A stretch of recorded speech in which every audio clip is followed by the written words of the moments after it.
Adjustment disorder represents a significant yet often overlooked psychological condition that occupies an important middle ground in our understanding of stress responses.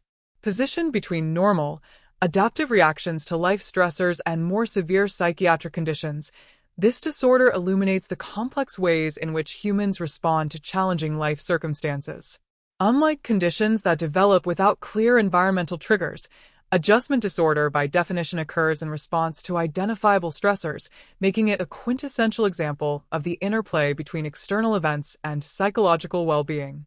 Despite affecting millions worldwide and being among the most common diagnoses in both outpatient and consultation liaison psychiatry settings, adjustment disorder has received disproportionately little research attention compared to other psychiatric conditions, leading some to describe it as the forgotten diagnosis in mental health.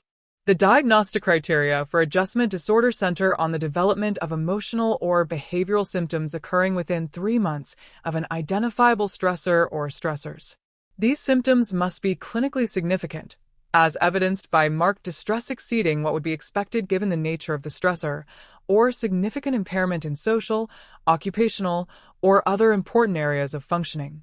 Crucially, the disturbance must not meet criteria for another mental disorder and cannot represent an exacerbation of a pre-existing condition. Once the stressor or its consequences have terminated, the symptoms must not persist for more than an additional 6 months, distinguishing adjustment disorder from more chronic conditions.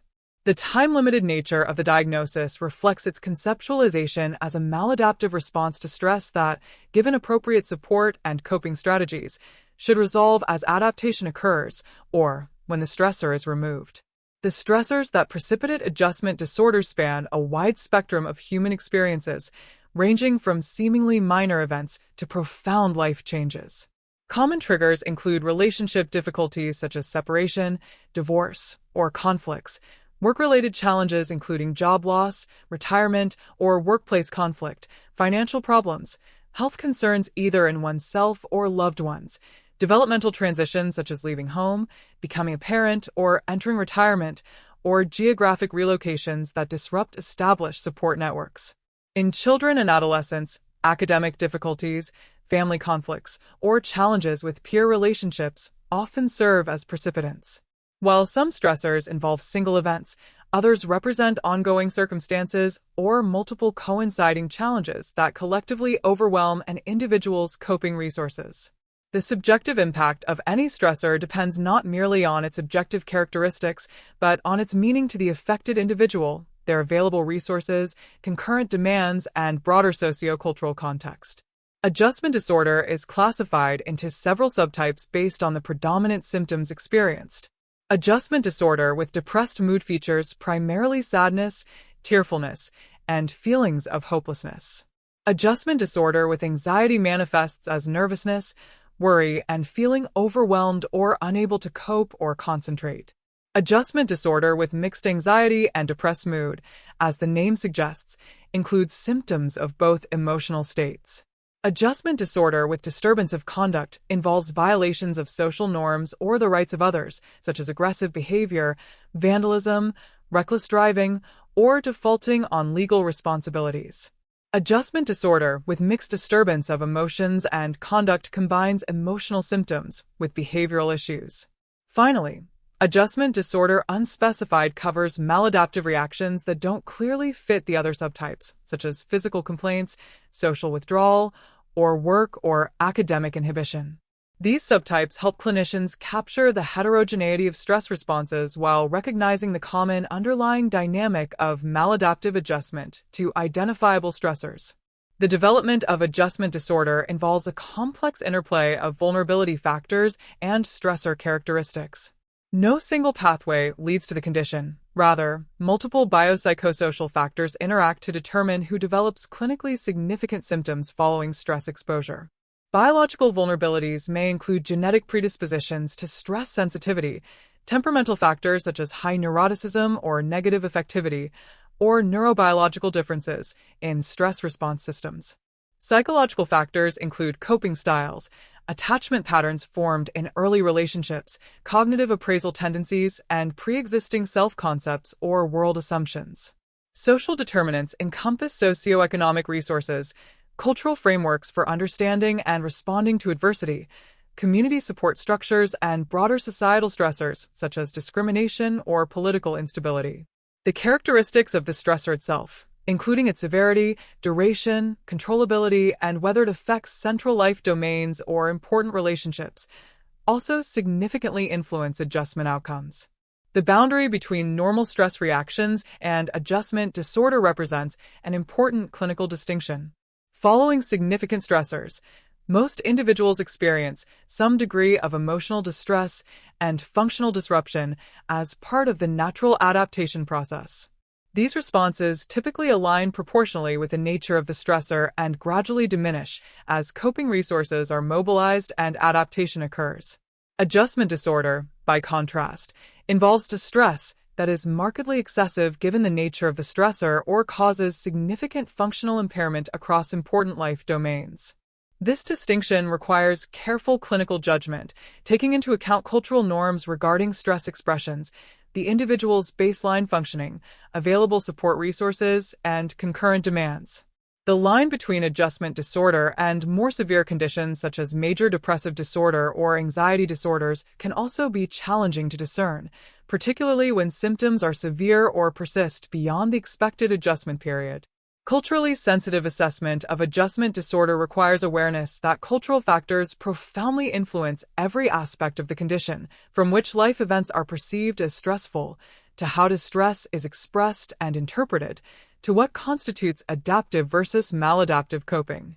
In some cultural contexts, somatic symptoms such as headaches, fatigue, or gastrointestinal disturbances may predominate over emotional complaints. Cultural idioms of distress, culturally distinctive ways of expressing and communicating suffering, should be recognized and incorporated into assessment processes rather than dismissed or pathologized.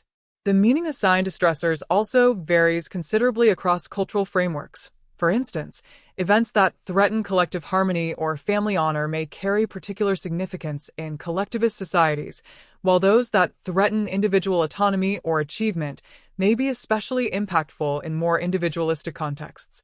Effective assessment incorporates these cultural dimensions while avoiding overattribution of symptoms to cultural factors. When clinical intervention, treatment approaches for adjustment disorder typically begin with supportive interventions aimed at enhancing coping resources and addressing practical aspects of the stressor when possible.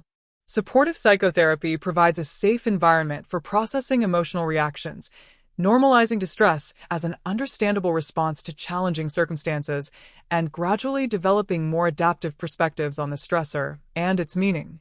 Problem-solving therapy helps individuals identify specific stressor-related challenges, generate potential solutions, evaluate options systematically, and implement preferred approaches, a particularly valuable strategy when concrete aspects of the stressor can be modified or better managed. Cognitive behavioral interventions address maladaptive thought patterns that may intensify emotional distress, such as catastrophizing, overgeneralizing from the stressor to broader negative beliefs, or underestimating coping capacities.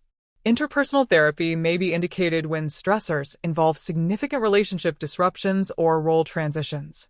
Brief psychodynamic approaches can help individuals understand unconscious meanings attached to the stressor and work through unresolved conflicts that may be activated by current circumstances. Medication plays a limited role in adjustment disorder treatment and is generally reserved for specific situations rather than considered first-line intervention. When symptoms are particularly severe or disabling, short-term use of medications targeting specific symptoms may be appropriate as an adjunct to psychosocial interventions. For sleep disturbances, which often accompany adjustment difficulties and can impair coping capacity, sleep hygiene education represents the preferred initial approach, though short-term use of non-benzodiazepine sleep medications might be considered in some cases. For intense anxiety symptoms that interfere with daily functioning, short-term, targeted use of anti-anxiety medications might occasionally be appropriate, though with careful attention to potential dependence with benzodiazepines. When depressive symptoms are prominent and severe, antidepressants might sometimes be considered, particularly if symptoms fail to respond to psychosocial interventions or significantly impair functioning. However, the time-limited nature of adjustment disorder and its responsiveness to psychosocial approaches means medication should rarely be the sole or primary treatment. Special considerations arise when addressing adjustment disorder across the lifespan. Children and adolescents may express adjustment difficulties through behavioral changes, somatic complaints, decline in academic performance, or social withdrawal rather than directly articulating emotional distress. Developmental considerations are essential, as stressors intersect with age-related tasks and capabilities. For instance, parental divorce may impact children differently depending on their developmental stage and understanding of relationships. For older adults, adjustment disorder may occur in response to the accumulating losses and transitions of later life, including retirement, bereavement, declining health, or reduced independence. Age-related changes in support networks, cognitive functioning, and physical resilience may complicate adjustment processes in this population. Across all age groups, family involvement in treatment often proves beneficial, helping modify stressors when possible and enhancing support resources during the adjustment process. The workplace represents both a common setting for stressors that precipitate adjustment disorder and an important context for intervention. Organizational factors such as excessive workloads, poor leadership practices, inadequate resources, role ambiguity, and workplace bullying can trigger adjustment difficulties in vulnerable individuals. Conversely, supportive workplace policies, including reasonable accommodations during difficult periods, access to employee assistance programs, manageable return-to-work plans following absence, and organizational cultures that destigmatize mental health challenges can significantly enhance adjustment processes. Occupational health professionals play important roles in developing systemically supportive practices while helping affected individuals navigate workplace challenges during periods of psychological vulnerability. From an economic perspective, effective approaches to work-related adjustment difficulties carry significant implications for reducing absenteeism, presenteeism, working while unwell, and disability costs while improving organizational functioning and employee well-being. Prevention strategies for adjustment disorder operate at multiple levels. Primary prevention aims to reduce the occurrence or impact of stressors through approaches such as life skills training, stress management education, and policies addressing social determinants of mental health. Secondary prevention focuses on early identification of adjustment difficulties before they progress to clinically significant disorders, often through screening in primary care settings or following exposure to known stressors, such as medical diagnoses, job loss, or relationship disruptions. Tertiary prevention involves effective treatment of established adjustment disorder to reduce symptom duration and prevent progression to more chronic conditions. Across all prevention levels, enhancing psychological flexibility, the capacity to adapt effectively to changing life circumstances while maintaining commitment to valued activities and relationships, represents a promising transdiagnostic approach to building resilience against adjustment difficulties.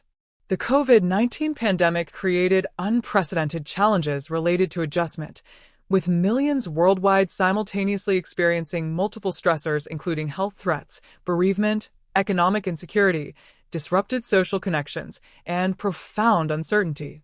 These circumstances led to significant increases in adjustment difficulties across populations, while simultaneously disrupting many traditional support resources. The pandemic experience highlighted both human vulnerability to overwhelming stressors and remarkable capacity for adaptation when provided adequate support. Digital mental health interventions expanded rapidly during this period, demonstrating promise for addressing adjustment difficulties at scale when traditional face-to-face services are unavailable or insufficient. The collective experience of pandemic-related stress may ultimately reduce stigma surrounding adjustment difficulties while increasing recognition that psychological responses to overwhelming circumstances represent understandable human reactions rather than personal failings.